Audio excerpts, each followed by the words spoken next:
And so we were trying to figure things out. And then you actually walked into our office. This is back in spring of 2016. And you had some really damning evidence that Bernie Sanders was actually being undermined from within his own campaign in North and South Carolina.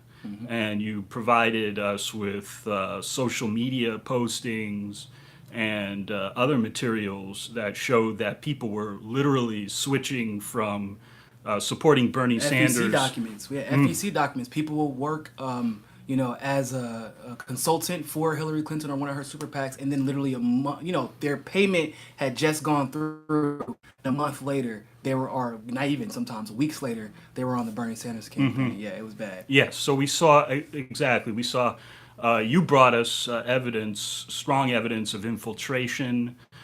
People, one day they would be working for Bernie Sanders, and then after, the primary was concluded in South Carolina, they're on Twitter and they're like, "Go Hillary!" I'm all in for Hillary. And this is, some very suspicious stuff. And so we started investigating with you the possibility of actually bringing a class action lawsuit against the DNC based on what we were starting to see as a pattern in practice of rigging the election for Hillary Clinton.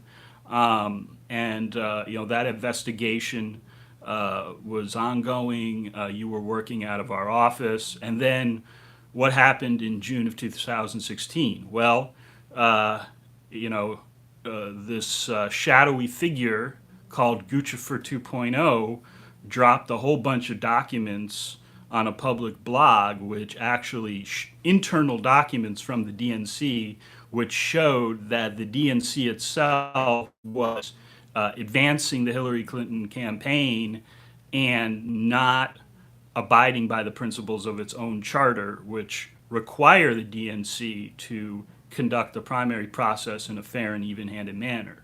And so now suddenly we had internal proof, memorandums, research, suddenly almost magically come into our hands.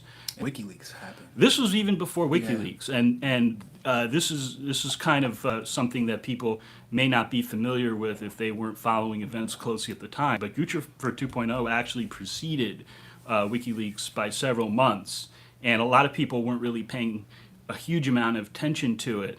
But as lawyers already in the investigation process, because of what you had brought to us, we were on that very, very quickly. And as soon as we got the Guccifer stuff, we started getting calls from Bernie Sanders supporters wondering if they had any legal recourse that they could bring right then and there. And this is even before the convention. This is in June of 2016.